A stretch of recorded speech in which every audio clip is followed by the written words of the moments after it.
Bilbo and the dwarves finally reach the Lonely Mountain. But are they able to find the secret door and enter the mountain without Smaug the dragon knowing?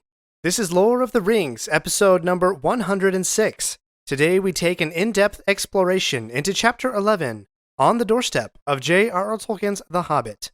Earlier foreshadowing gets fulfilled, and we delve into the story's pivotal eucatastrophe, employing a touch of math to unravel the mystery.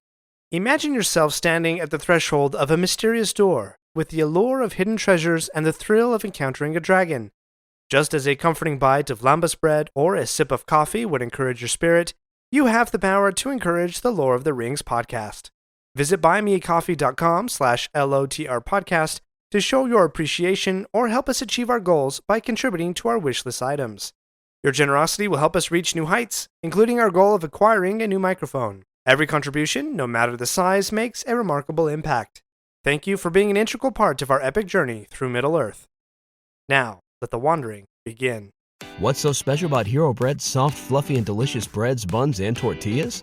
These ultra-low net-carb baked goods contain zero sugar, fewer calories, and more protein than the leading brands, and are high in fiber to support gut health. Shop now at hero.co.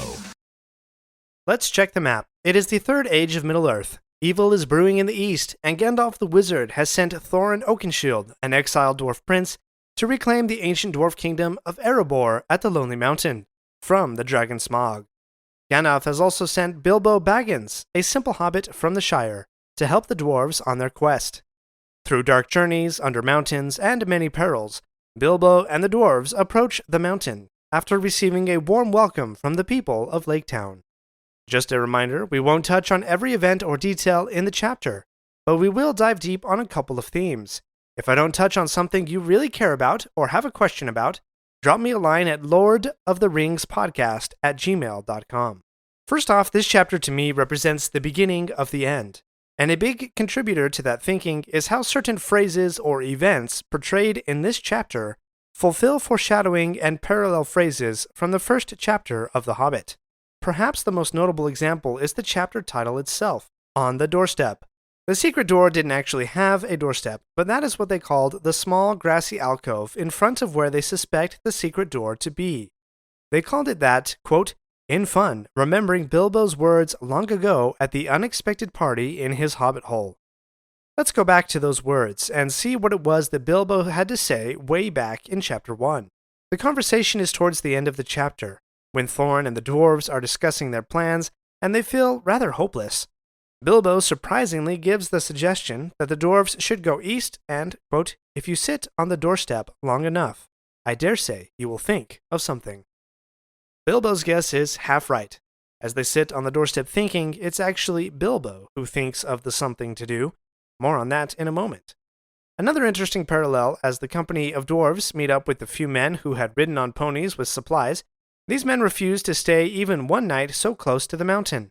The narrator provides a little commentary, quote, it was easier to believe in the dragon, and less easy to believe in Thorin in these wild parts. Being so close to the mountain, staying in the land that Smaug had left desolate, weighs heavily on the men.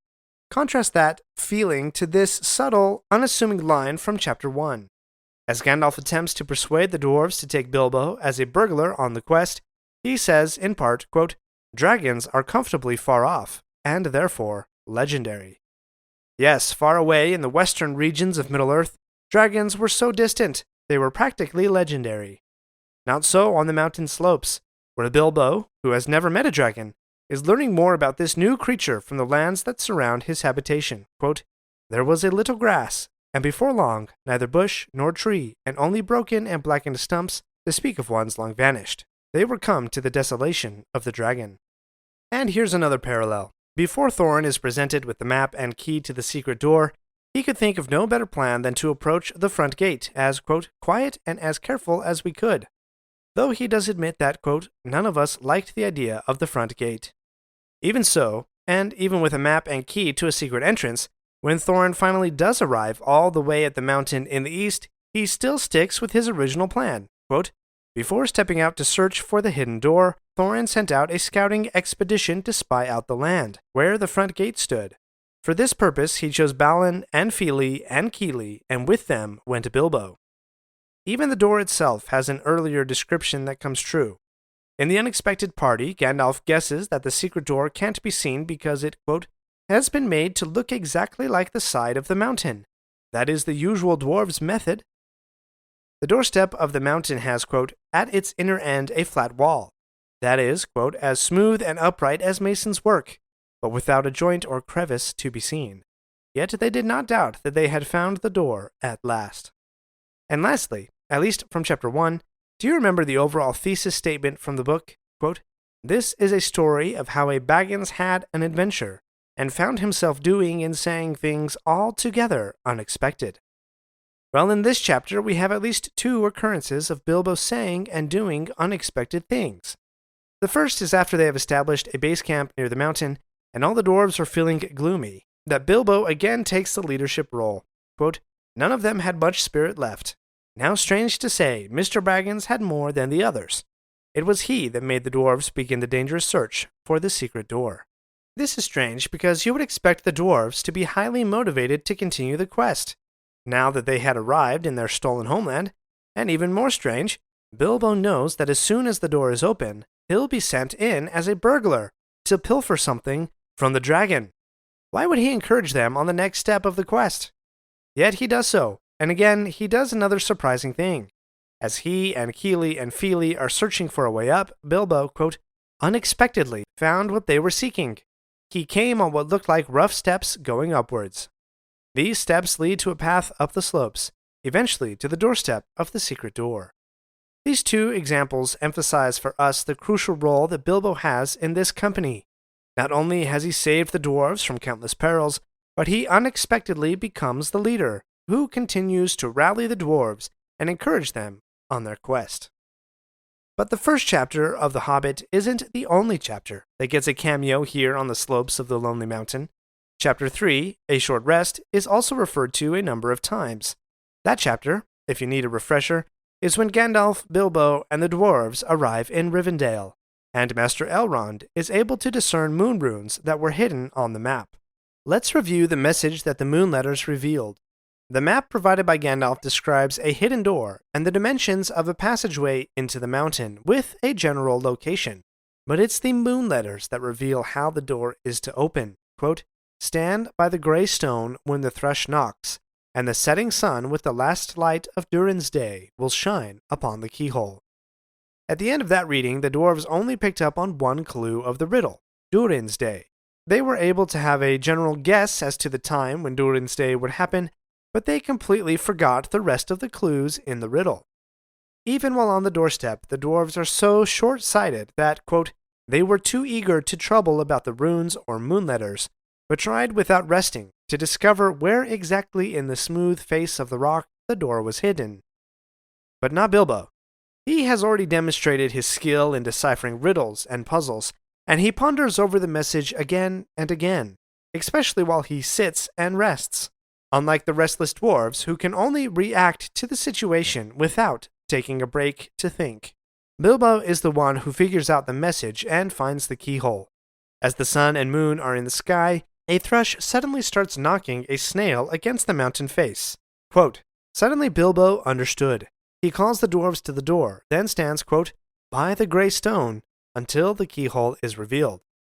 Now, Tolkien doesn't explain the magic or spell or whatever the reason is that the map maker knew that a thrush would knock on the wall at that particular place on that particular day at that particular time. Perhaps one of the Valar, the powers that govern Middle-earth, inspired that little thrush? Or perhaps it was mere chance, which is another consistent and abiding theme in Tolkien's works, especially The Hobbit. At any rate, they are able to open the secret door and gain access to the mountain, all thanks to the riddle that was revealed in the book's 3rd chapter. But we can look at these events slightly differently and with a little perspective, like standing by the grey stone at exactly the right spot and exactly the right time. We can see a deeper moment happening in this chapter, a moment of eucatastrophe. We'll get to that right after this break. We're not done yet. If you like this episode, please leave a review and share with your friends. And remember to subscribe if you haven't already. We'll be right back. Do you ever find yourself thinking about who would win in a fight between Goku and Superman? Hi, I'm James Gavsey, and on the Who Would Win show, me and my co-host Ray ignore anything important happening in the outside world and debate fictional battles between characters from comics, movies, and video games. We got a new show every week, and almost always am I the winner. Yeah, not true, Ray. In the past, we've discussed such matches as Captain America versus Darth Vader, Solid Snake versus the Iron Giant, classic matchups like RoboCop versus Terminator, and even the Muppets versus Sesame Street. That one was crazy. So if you're a fan of geek culture and love a spirited debate, check out the Who Would Win show wherever you get your podcasts, or check us out at whowouldwinshow.com. Tolkien coined the term eucatastrophe. It means the good catastrophe, quote, the sudden, joyous turn. It is a sudden and miraculous grace.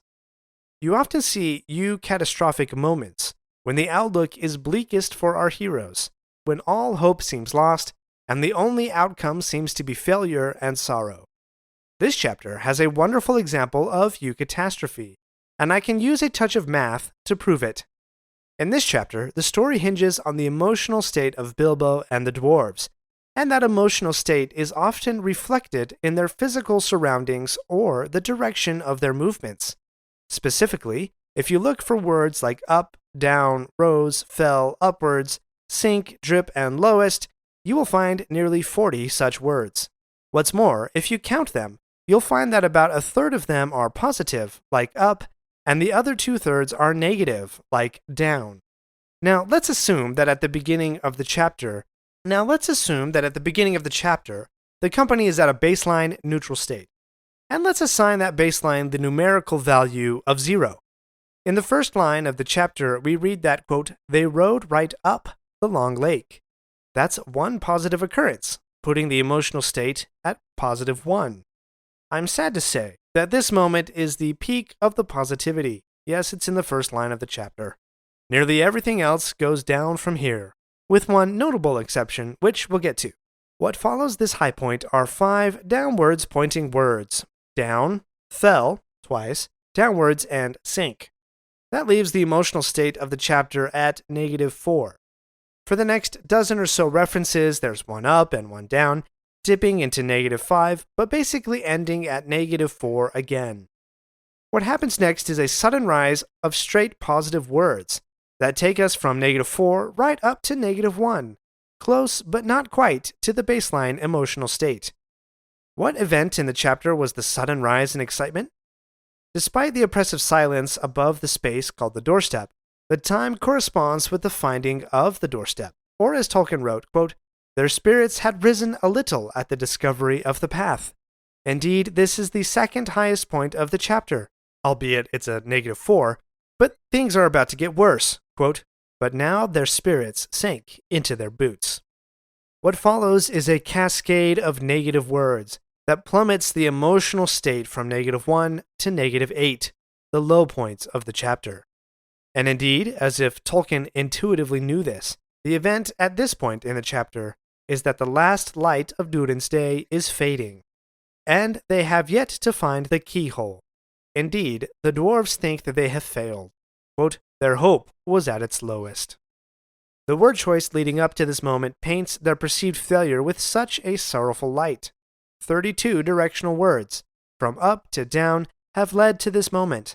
From the high point of the chapter, the emotional state has plummeted to -8, the absolute worst it has ever been or ever will be. For this chapter, at least. But this is the moment of eucatastrophe. The light is fading, sorrow is deepening, quote, then suddenly, when their hope was lowest, a red ray of sun escaped like a finger through a rent in the cloud. Just when things seem darkest, and the light is literally failing, a sudden turning to joy happens. The small gleam of light reveals the keyhole. Bilbo calls for Thorin, who inserts the key. The door, quote, slowly, without a sound, swings inwards. Yes, the dwarves still have a hope of achieving their quest. But the story isn't over yet. Even with this sudden, joyous turn, if we plot the directional words again, we pop back up from -8 to -6. Even then, the last lines of the chapter pull us back down and leave us at -8. Quote, It seemed as if darkness flowed out like a vapor from the hole in the mountainside, and deep darkness, in which nothing could be seen, lay before their eyes, a yawning mouth leading in and down. I think it was a deliberate choice on Tolkien's part, a masterful choice, for the last word of this chapter to be down. Opening the door was only the next step. A journey down into the dark to confront an unknown and dangerous creature is about to begin. Get ready to dive deeper into the enchanting world of the Hobbit saga as we venture into our next episode. Join me as we embark on an exhilarating exploration, comparing this captivating chapter to its stunning on-screen adaptation in Peter Jackson's second Hobbit movie. Tune in and immerse yourself in the magic. Thank you for embarking on this extraordinary adventure through Middle-earth by my side. Together, we've uncovered callbacks from previous chapters and used math to explore Eucatastrophe. Keep your spirit of exploration alive as we prepare for the next leg of our fantastical journey. Stay tuned, for even greater marvels await us in the realms ahead.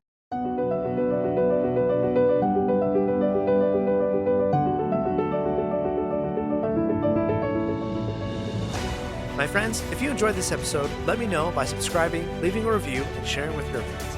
Follow me on Facebook or Instagram at Lore of the Rings Podcast. For feedback on the show, please email me using the link in the show notes. Until next Thursday, remember, not all those who wander are lost.